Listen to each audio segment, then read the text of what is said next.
Squares हम बात कर रहे थे एंगल बिटवीन टू लाइंस के ऊपर, उसके हमने कंसेप्ट लेक्चर के अंदर रोलरी पढ़ी, हमने परपेंडिकुलर फॉर्म और हमने पैरेलल लाइन जब होती है हमने ये चीज़ें भी देखी। ठीक है, तो अब हम क्वेश्चन सोल्व करेंगे। एग्जाम्पल जो हमने लिए इसमें लिखा हुआ find the equation of the line which is perpendicular to x plus 3y plus 4 equal to 0 and passes through the point 2, -1।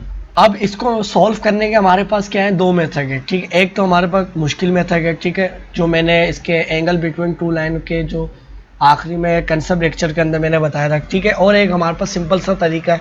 ठीक है, तो पहले हम देखते हैं कि हमने जो प्रीवियस जो इसका कंसेप्ट लेक्चर के अंदर हमने समझा था वो क्या समझा था।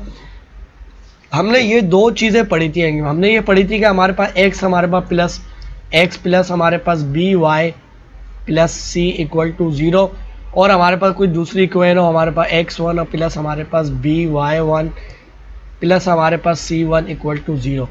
तो हमारे पास अगर इनके x और y के जो कोफिशिएंट होंगे, ये हमारे पास देखिए इसमें भी a आ रहा है, इसमें भी a आ रहा है, इसमें भी सिर्फ b है, इसमें भी b है, तो इसका मतलब है ये हमारे पास L1 और हमारे पास ये L2 जो लाइनें होंगी वो आपस में क्या होंगी, पैरेलल होंगी। ठीक है, हमारे पास क्या होंगी, पैरेलल होंगी। ठीक है, फिर मैंने इसके बाद ये बताया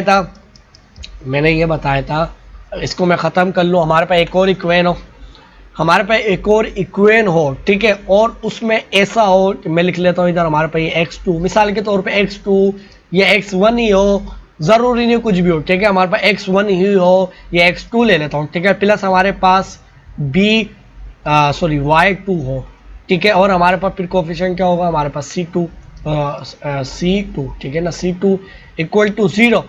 और फिर मैंने ये कहा था कि हमारे पास जब ये आपस में परपेंडिकुलर होंगी या इनको परपेंडिकुलर होने के लिए क्या होगा कि हमारे पास अगर ये वाली इक्वेशन है, हमारे पास ये पूरी है, ठीक है, ये मिसाल के तौर पे पूरी इक्वेशन हमारे पास गिवन है, तो इसका जो x के साथ जो कोफिशिएंट हो रहा है वो दूसरी इक्वेशन में हमारे पास किसके साथ होगा, y के साथ होगा। ठीक है, और दूसरी चीज़ ये कि हमारे पास जो इसके अंदर हमारे पास y के साथ जो कोफिशिएंट है b, वो किसके साथ होगा, दूसरी इक्वेशन में x के साथ होगा। ठीक है, और हमारे पास जो इस इक्वेशन के अंदर जो y के साथ जो साइन लगा हुआ वो हमारे पास क्या है, प्लस है, वो दूसरी इक्वेशन में हमारे पास क्या होगा, माइनस होगा। दूसरी इक्वेशन में वो हमारे पास क्या होगा, माइनस होगा। ठीक है, ये हमारे पास क्या होगा, माइनस होगा। ये हमारे पास क्या होगा, माइनस होगा। ठीक है, ये हमारे पास क्या होगा, माइनस होगा। क्या होगा, देखिए दोबारा बताता हूँ कि अगर हमारे पास जब ये हमारे पास ये L1 है और ये हमारे पास L2 लाइन है, L1 परपेंडिकुलर हो हमारे पास L2 के, तो इसमें क्या होगा कि हमारे पास इसका जो x के साथ जो हमारे पास जो x वेरिएबल है वो हमारे पास उसका जो कोफिशिएंट है वो दूसरी इक्वेशन में हमारे पास किसके साथ लगा हुआ होगा, y2 के साथ। ठीक है, और जो इसके अंदर जो y के साथ जो वेरिएबल है इसके साथ जो कोफिशिएंट b लगा हुआ वो हमारे पास दूसरी इक्वेशन में x के साथ लगा हुआ होगा। ठीक है, और जो y का जो साइन होगा वो हमारे पास इस इक्वेशन के अंदर जो होगा उसका अपोजिट होगा। इसमें प्लस है तो इसमें माइनस होगा, अगर इसमें माइनस होता तो इसमें प्लस होता। ठीक है, ये चीज़ क्लियर है, तो ये चीज़ मैं लिख देता हूँ, बल्कि इसको मैं यहीं लिखे रहने देता हूँ। ठीक है, अब हमारे पास अगर मैं इसके तहत सॉल्व करूँ तो देखिए ये क्वेश्चन, ये हमारे पास क्वेश्चन क्या लिखा हुआ है, इसने कहा है कि हमारे पास दो इक्वेशन है, हमें find the equation find out करनी है, इसको मैं कह लेता हूँ L1 इक्वेशन है। ठीक है, इसको फाइंड आउट करनी है। ठीक है, जो कि हमारे पास इस लाइन के इस जो हमारे पास ये वाली जो लाइन है L2 इसके क्या है, परपेंडिकुलर है, उसकी इक्वेशन क्या है, गिवन है। ठीक है, और हमारे पास ये जो L1 लाइन है वो हमारे पास इस पॉइंट से पास भी कर रही है। ये हमारे पास जो L1 लाइन है हमारे पास मिसाल के तौर पे वो क्या है, L1 लाइन है हमारे पास, और ये हमारे पास ये एक पॉइंट से पास कर रही है जो कि हमारे पास क्या है, 2, -1। ठीक है, और ये हमारे पास परपेंडिकुलर है किसके, इस वाली के, यानी ये हमारे पास कुछ ऐसे होगी, इनके दरमियान जो एंगल बनेगा 90 का बनेगा। ठीक है, अगर मैं इसके तहत ही अगर मैं निकालूं तो हमारे पास क्या हो जाएगा, हमारे पास हो जाएगा 2x प्लस हमारे पास 3y। ठीक है, और हमारे पास प्लस 4 इक्वल टू 0। इसको मैं इक्वेशन 2 कह रहा हूँ, इसको मैं क्या कह रहा हूँ, ये इक्वेशन 2 है। ठीक है, अब दूसरी इक्वेशन क्या होगी, मैं अपनी तरफ से बनाता हूँ, इसको मैं कह लेता हूँ x2 x1 कुछ भी कह लो। ठीक है, इसको मैं कह लेता हूँ x। ठीक है, फिर हमारे पास क्या होगा, y।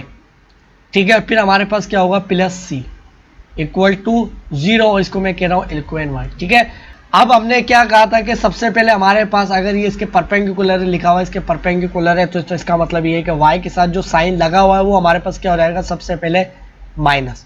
ठीक है, अब इस y के साथ जो कोफिशिएंट लगा हुआ है वो दूसरी इक्वेशन में किसके साथ आएगा, x के साथ आएगा, और जो इस x के साथ जो कोफिशिएंट लगा हुआ है 2 वो हमारे पास इसके साथ आएगा। ठीक है, तो ये वो हमारे पास गिवन इक्वेशन थी जो कि हमें फाइंड आउट करनी थी, हमने फाइंड आउट कर ली, मगर हमारे पास c की तो वैल्यू है नहीं। अब c की वैल्यू कैसे निकालें, ये देखिए, ये हमारे पास क्या था 2। अब c की वैल्यू ऐसे फाइंड आउट करेंगे कि इसने हमें बताया कि जो L1 लाइन है वो हमारे पास 2, -1 से पास कर रही है, तो हम इसके अंदर पुट करेंगे तो हमारे पास ये c की वैल्यू हम आराम से निकाल लेंगे। ठीक है, तो हमारे पास क्या होगी, देखिए हमारे पास 3x की वैल्यू क्या है, हमारे पास x की वैल्यू हमारे पास है 2, फिर हमारे पास -2 और मल्टीप्लाई -1। ठीक है, इक्वल टू और प्लस c इक्वल टू 0, ये चीज़ आ गई। ठीक है, फिर हमारे पास क्या हो जाएगा 6, 2 मल्टीप्लाई -1, तो हमारे पास क्या हो जाएगा, ये माइनस और माइनस प्लस हमारे पास 2 और हमारे पास प्लस c, ये हमारे पास 8 और हमारे पास -8 इक्वल टू c के बराबर हो जाएगा। ठीक है, तो c की वैल्यू हमारे पास क्या है, -8। ठीक है, अब इस इक्वेशन को इसके अंदर से c मिटाएंगे और हम c की वैल्यू क्या है, माइनस, तो इसको माइनस लिख के हम वैल्यू पुट करेंगे तो माइनस हमारे पास क्या है, 8 आएगी। तो ये वो इक्वेशन थी जो कि हमें फाइंड आउट करनी थी, हमने फाइंड आउट कर ली। ठीक है, और अब ये तो हमारे पास मेथड 1 आ गया, ये तो हमारे पास क्या आ गया, मेथड 1 आ गया, जो आपको डिफ़िकल्ट लगा होगा। ठीक है, मुझे बताना ज़रूरी था, मैंने आपको बता दिया। ठीक है, ये हमने इस मेथड के ज़रिए निकाली। ठीक है, और बल्कि मैं इधर एक लाइन लगा देता। ठीक है, ये चीज़ आ गई और इसको मैं इसे बंद कर लेता हूँ। अब हमारे पास मेथड 2 क्या होगा, मेथड 2 ये होगा कि हमारे पास ये दोनों L1 लाइन और L2 लाइन है, तो इनकी जो स्लोप होती है हमारे पास क्या होगी, L1 की स्लोप M1 कहेंगे हम। ठीक है, और हमारे पास जो M2 की जो स्लोप होगी उसको M2 कहेंगे। ठीक है, तो हमने ये चीज़ पढ़ी है कि हमारे पास अगर दो लाइन परपेंडिकुलर होती हैं तो उनकी स्लोप का जो प्रोडक्ट होता है वो हमारे पास क्या होता है, -1 के बराबर है। ठीक है, अब हमारे पास M2 की स्लोप क्या होगी, तो वो कैसे फाइंड आउट करेंगे, तो वो हमारे पास हो जाएगी, आप इसको स्लोप इंटरसेप्ट फॉर्म में कैसे लिखेंगे, अब y सेपरेट करेंगे। ठीक है, ये सारा ट्रांसफॉर्मिंग का मैंने बताया, और हमारे पास क्या हो जाएगा, -2x और -4, और जो 3 के साथ जो कोफिशिएंट है इसके साथ भी डिवाइड होगा और इसके साथ भी, तो ये हमारे पास क्या आ गई, M2 स्लोप आ गई। तो हमारे पास जो M2 आई है वो किसके बराबर आई है, ये हमारे पास क्या है, बेसिकली M2 जो कि स्लोप आई है, तो हमारे पास M1 मल्टीप्लाई M2 जो कि हमारे पास क्या आ गई 3, और हमारे पास इक्वल टू -1। M2 की हम M1 की स्लोप निकाल रहे हैं। ठीक है, वो क्यों निकाल रहा हूँ मैं अभी बताता हूँ। ठीक है, वो मैं इसलिए निकाल रहा हूँ, पहले मैं लिख ही देता हूँ, क्योंकि हमारे पास ये चीज़ है कि x माइनस हमारे पास क्या है y माइनस y1 हमारे पास इक्वल टू होता है हमारे पास m multiply x minus x1। हमारे पास ये क्या होते हैं, पॉइंट स्लोप फॉर्म। अगर हमारे पास देखिए इस m1 की मैं स्लोप निकाल लूँ और हमारे पास पॉइंट दिया गया है तो हम इक्वेशन निकाल लेंगे। ठीक है, तो इसकी मदद से मैं स्लोप निकाल रहा हूँ, तो हमारे पास क्या हो जाएगा, देखिए हमारे पास m1 की जो हमारे पास जो m1 स्लोप होगी वो किसके बराबर हो जाएगी, ये जो हमारे पास 3 है वो इससे मल्टीप्लाई हो जाएगा। ठीक है ना, तो हमारे पास ये क्या हो जाएगा, देखिए 3 मल्टीप्लाई, तो हमारे पास -3 और हमारे पास -2 इधर आ जाएगा, तो ये हमारे पास दोनों क्या हो जाएंगे, प्लस में हो जाएंगे, क्योंकि माइनस डिवाइड -2। ठीक है, अब हमारे पास क्या हो जाएगा, देखिए हमारे पास पॉइंट भी गिवन है और हमारे पास ये चीज़ लिखी हुई है, तो y माइनस y1, तो y1 क्या है हमारे पास, ये पॉइंट है, तो ये हमारे पास क्या हो जाएगा -y1, तो हमारे पास -1, तो हमारे पास क्या हो जाएगा +1 इक्वल टू हमारे पास क्या है 3/2 मल्टीप्लाई x माइनस x1, तो हमारे पास क्या हो जाएगा 2, ये हमारे पास ये 2 है। ठीक है, तो हमारे पास क्या हो जाएगी, ये चीज़ हमारे पास हो जाएगी y + 1। ठीक है, इक्वल टू 3 मल्टीप्लाई, ये चीज़ इससे भी मल्टीप्लाई होगी और इससे भी मल्टीप्लाई हो जाएगी, हमारे पास क्या हो जाएगा, तो 3x डिवाइडेड बाई 2। ठीक है, और हमारे पास ये इससे मल्टीप्लाई होगा तो -3 मल्टीप्लाई 2 6 और डिवाइडेड बाय 2। ठीक है, तो हमारे पास ये डिवाइड होकर क्या हो जाएगा -3, हमारे पास क्या हो जाएगा -3 हो जाएगा। ठीक है, सही है। हमारे पास ये मज़ीद क्या हो जाएगा, देखिए हमारे पास हो जाएगा y प्लस हमारे पास 1, और ये हमारे पास क्या हो जाएगा 1, और ये माइनस जो 3 है वो हमारे पास इधर क्या हो जाएगा +3। ठीक है, और हमारे पास ये जो चीज़ है इधर आके क्या हो जाएगी -3x डिवाइडेड बाई 2।